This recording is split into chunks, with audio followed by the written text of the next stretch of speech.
Olá amigos do portal JWM, estamos mais uma vez falando aqui do Centro Clínico JWM sobre um assunto muito sério, assunto que é a depressão. Estamos em pleno Setembro Amarelo, mês de conscientização contra o suicídio e mês importante para a gente debater justamente essa que é uma doença muitas vezes silenciosa, mas que afeta uma grande quantidade da população brasileira e mundial.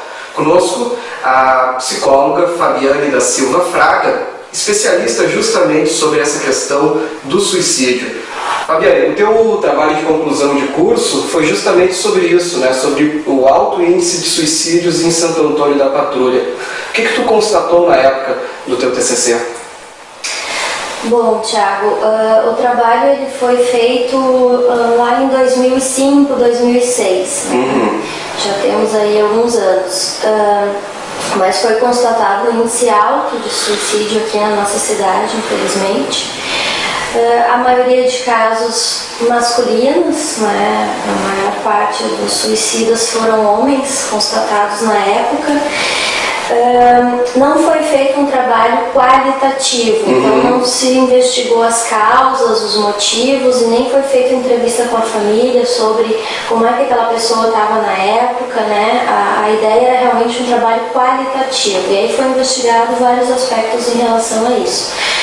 Porém, sabe-se que a depressão muitas vezes pode ser, não a única, mas pode ser a principal causa do suicídio. Então, assim, a gente pensa em aspectos emocionais e aspectos ambientais que envolvem essa questão, né, da pessoa buscar acabar com a própria vida. E esses dados são colocados ali de maneira bem específicas, que a gente pode entrar nessa questão em outro momento, antes de trazer maiores informações do trabalho. Né? Sim.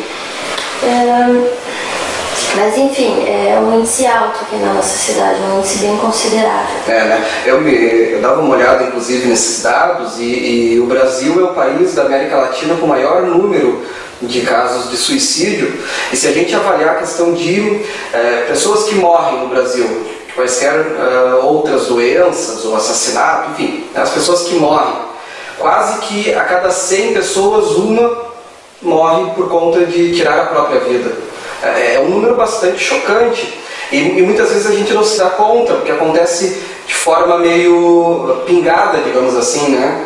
Acontece um aqui, outro ali, só que o estado do Rio Grande do Sul, inclusive, supera esse número, né, Fabiane? Então, traz mais ainda esse estado de alerta. Seria talvez muito pelo nosso clima, esse clima mais frio, que talvez gere um pouquinho mais de depressão, tem alguma relação a isso? Pode ter, né? Existem pesquisas que falam sobre a depressão sazonal, que tem a ver com o clima dos países ou dos estados, né? Mais especificamente sobre os países, em que climas mais chuvosos, dias mais cinzas, mais nublados, podem contribuir para que as pessoas se deprimam mais. Se deprimam não quer dizer necessariamente pessoas depressivas, né? Mas a pessoa que está deprimida, ela pode agravar para uma depressão, por exemplo. Então, especificamente do Rio Grande do Sul, eu não conheço nenhuma pesquisa que fale sobre isso, mas existem pesquisas que falam sobre o clima nos países e que dá essa tendência maior a levar a pessoa a ter depressão, por exemplo. Agora tu abordas um tema que me parece bem interessante. A pessoa depressiva e a depressão instaurada. Qual é a diferença? Qual é o estágio que se chega assim? A gente fala em pessoa deprimida e pessoa depressiva. Certo. Pessoa deprimida é aquela tristeza que, né, todos podem ter no dia a dia, aquele dia que tu acorda mais chateado, mais triste por algum motivo que às vezes tu sabe qual é, às vezes tu não sabe, mas isso logo passa, né? Às vezes no mesmo dia, às vezes dali um dia ou dois, isso tende a passar. Então, vamos pensar que deprimidos todos nós podemos ficar e devemos até. Porque a alegria constante, ela também não é o ideal, né? A pessoa precisa experienciar diversos sentimentos no seu dia a dia. A pessoa depressiva, essa sim, pode-se pensar num quadro já instalado de depressão. Essa né? está doente, digamos assim. Um transtorno, essa quando está doente. Como é que ela vai saber se está ou não está? através de um diagnóstico clínico que ela vai fazer com um psicólogo ou com um médico psiquiatra, que é o especialista nessa área, e aí ele vai constatar alguns sintomas que vão fechar com esse quadro de depressão, né? E poder afirmar com mais certeza, com mais clareza de que a pessoa já está com um transtorno depressivo. Então essa é a diferença básica. Interessante. E Fabiane, sobre estar com a doença mesmo, né? Isso acontece de uma hora para outra ou justamente vem evoluindo até que aquele estado depressivo temporário se torna mesmo algo maior e mais ainda, quando que é a hora certa de buscar ajuda e de repente solucionar esse problema? Sim, na maioria dos casos podemos pensar que a depressão ela vai evoluindo, né? Ela não surge normalmente de um dia para o outro. Então a pessoa vai apresentando sintomas característicos da doença e, se não tratado ao longo de um tempo, que para algumas pessoas é maior, para outras é menor, pode se instalar o transtorno, né? Esses sintomas seriam uma tristeza a maior parte do dia, uma necessidade de isolamento, pensamentos sobre morte podem acontecer também, que aí entraria o risco de suicídio, né? A pessoa muitas vezes fica chorosa, fica queixosa, e aí entra a importância dos amigos e da família. Então, o primeiro diagnóstico é das pessoas próximas, né? Exatamente. Muitas vezes a busca por ajuda também tem que ser dessas pessoas próximas. Porque o próprio doente, digamos assim, muitas vezes ele não se dá conta ou ele não consegue se dar conta de que ele precisa de ajuda. Então o apoio dessa pessoa vai ser quem está à volta, né? Porque muitas vezes acontece dela dizer: não, eu não preciso de ajuda, está tudo bem comigo. É uma forma até de negar a doença e de negar a necessidade de ajuda. Então as pessoas às vezes que estão à volta não têm esse olhar, né? Essa coisa de realmente fulano precisa de ajuda. Então, mesmo que ele diga que não, que está tudo bem, mas se as pessoas que estão à volta estão percebendo que não é mais aquele amigo que era, daquela forma de se comportar que era, daquela forma de agir que era, não está tudo bem, né? E aí, muitas vezes, cabe à família de convencer essa pessoa, ela não deve ir obrigada, mas ela deve sim ser convencida a procurar essa ajuda, esse apoio psicológico e muitas vezes a necessidade de um psiquiatra, para que as duas terapias em conjunto possam agir de uma maneira mais eficaz. Sim, às vezes a primeira reação dessas pessoas normalmente é: não, eu não estou louco. Né? E não está louco, né, Fabiane? É diferente, né? Porque ainda existe muito preconceito, né, Thiago? As pessoas têm a ideia de que ir ao psicólogo, ir ao médico psiquiatra é louco. Quando se sabe que o dito louco na sociedade, muitas vezes, ele não tem mais essa capacidade de discernimento, né? De dizer se está louco ou não. Sim. Então, é puro preconceito, que hoje isso já está um pouco mais ameno, digamos assim, mas ainda existe, né? Mas é puro preconceito pensar que a pessoa que procura esse tipo de ajuda psíquica está louca. Ela está doente como qualquer outra doença que pode se acometer, tanto no aspecto emocional quanto no aspecto físico. Então é algo que precisa sim ser buscado e ser apoiado. Sim. As pessoas que estão nesse estágio, elas muitas vezes buscam alguns refúgios, né? Ou dormem demais, né? E aí a gente até fala no comercial que está, né, buscando essa conscientização, falando aqui do trabalho de vocês no centro clínico, sobre a pessoa que às vezes quer dormir demais e lá pelas tantas quer não acordar mesmo, né? Que é aquele estágio de pré-suicídio, digamos assim. Mas às vezes a pessoa também busca ajuda na bebida, nas drogas, algumas se tornam violentas também. Isso acontece, né, Fabiane? Sim, isso acontece. Essa questão, por exemplo, de ficar fechado no quarto, querendo dormir, isso é o que a gente chama de isolamento, das fases do isolamento, né? Um outro refúgio, entre aspas, ou fuga, pode ser a questão das drogas, tanto lícitas quanto ilícitas. Aquela pessoa que daqui a pouco nunca bebeu e hoje não consegue largar um copo de bebida, está sempre por ali, né? Isso pode indicar outras coisas, mas também um processo depressivo, sim, né? O uso de algo que, para essa pessoa, é uma tentativa de acalmá-la, de deixá-la mais tranquila, só que causa, além de tudo, uma dependência, e aí pode se tornar uma bola de neve, né? A pessoa está deprimida porque bebe, e bebe porque está deprimida, depressiva. Então, vira um círculo vicioso, literalmente. Exatamente, pode ser muito perigoso. Sim. E Fabiane, falava do tratamento, né? Qualquer tipo de depressão é possível tratar? Sim, qualquer tipo de depressão. Não se fala ainda em cura, né? Porque é um tipo de doença que pode ser recorrente.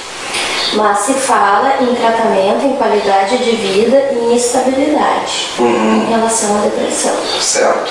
E tu falava também, eu acho que é importante a gente destacar isso, da questão dos parentes, dos familiares, dos amigos, né? De como que eles podem buscar ajuda.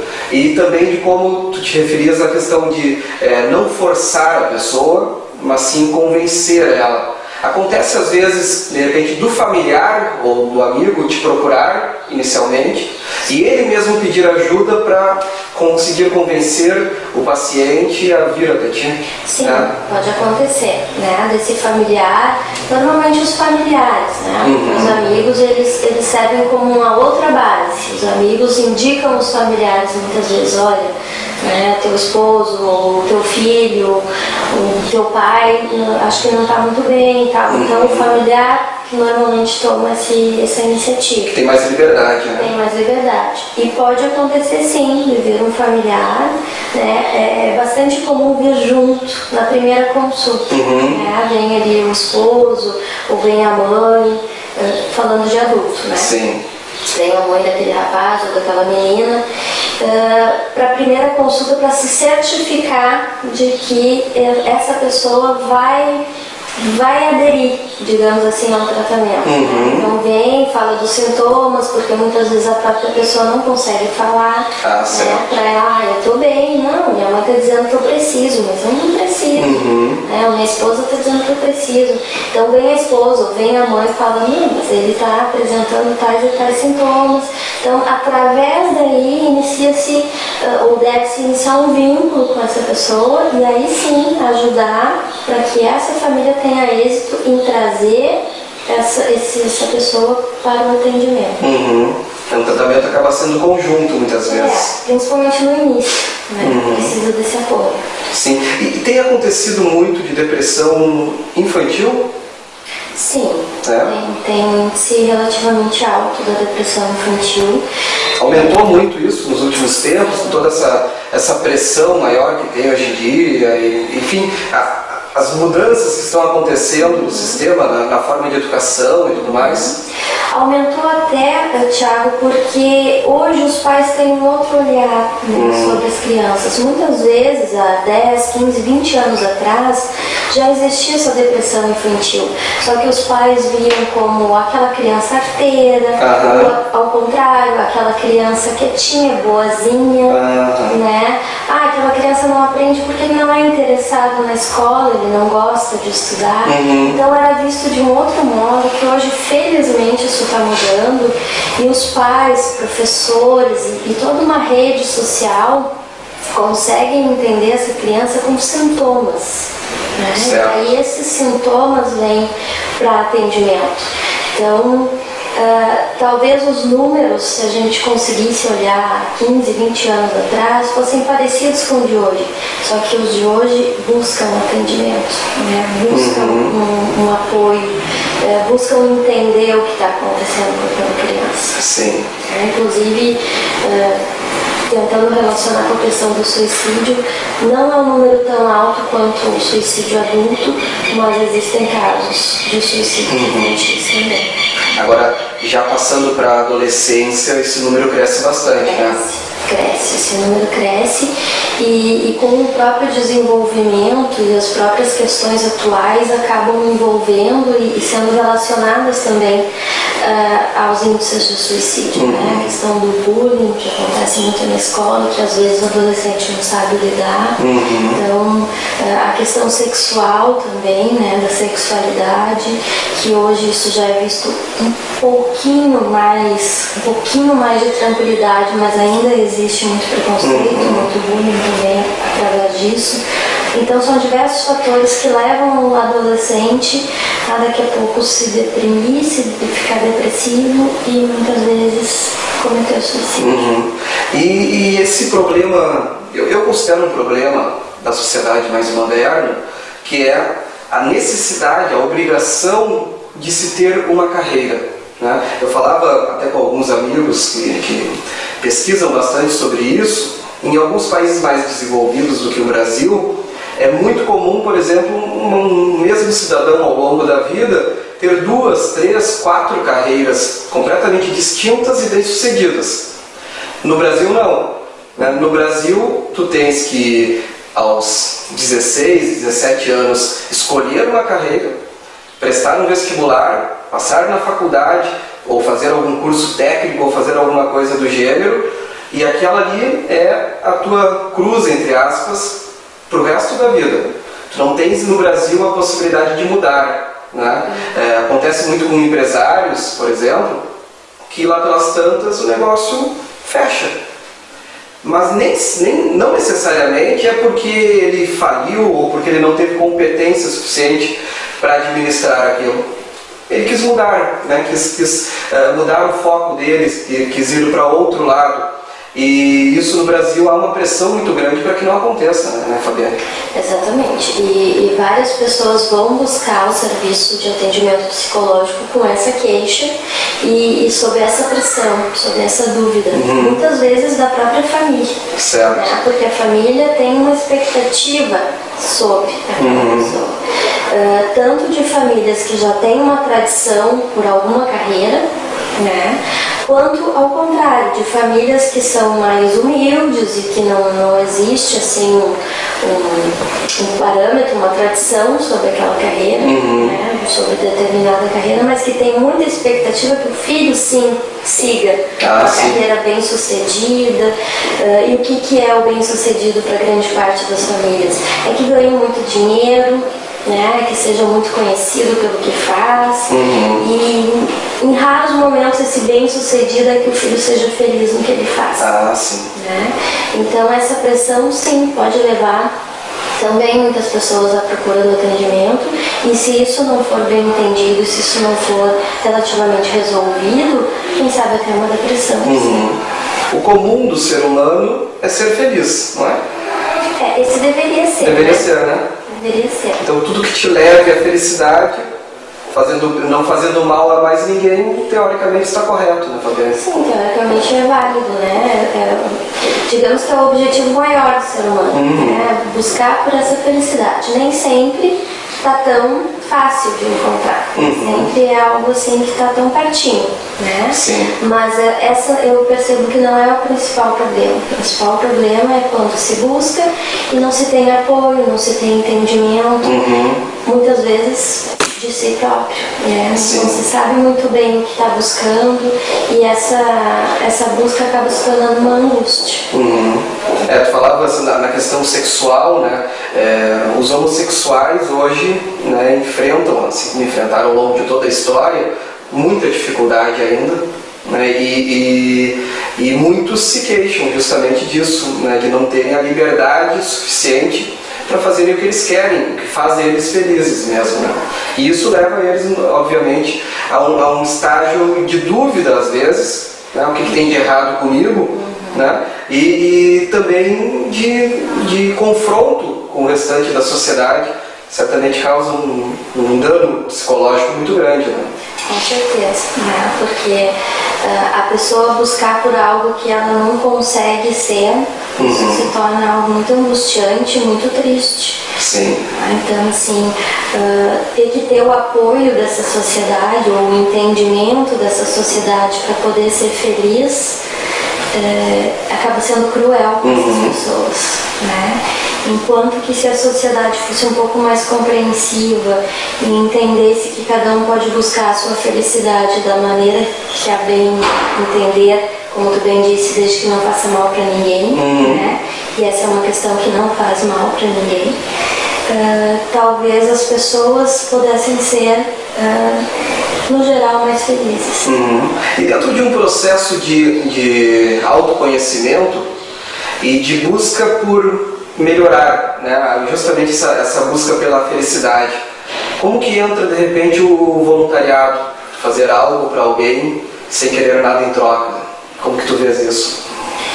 Eu vejo isso como super positivo, né? Embora seja uma questão, possa ser mais difícil para esse voluntário se ele não estiver preparado, né? Eu acredito que precisa existir um preparo para quem vai ajudar nas questões emocionais, psicológicas, para que ele não se frustre, né? Para que ele não busque algo que daqui a pouco ele não consiga alcançar. Mas eu vejo como muito nobre, muito válido, e fazer o bem, ajudar as pessoas é sempre muito válido. Inclusive, a Organização Mundial de Saúde tem como tema, um dos temas em relação a essa questão do Setembro Amarelo, dê 1 minuto da sua vida para salvar uma outra vida. Né? É algo, não exatamente com essas palavras, mas que tem esse sentido. Se tu escutar uma pessoa por 1 minuto, aquela pessoa que está precisando, que quer te falar, que quer te contar um pouquinho da vida dela, muitas vezes tu pode salvar essa vida. Né? E eu falo de escuta, e a Organização Mundial também, de Saúde também frisa isso. Não precisa falar nada. Né? Não precisa dar um conselho super inteligente. Não precisa dizer aquilo que a pessoa quer escutar. Precisa escutá-la. Porque hoje, muitas vezes, as pessoas não param para se escutar.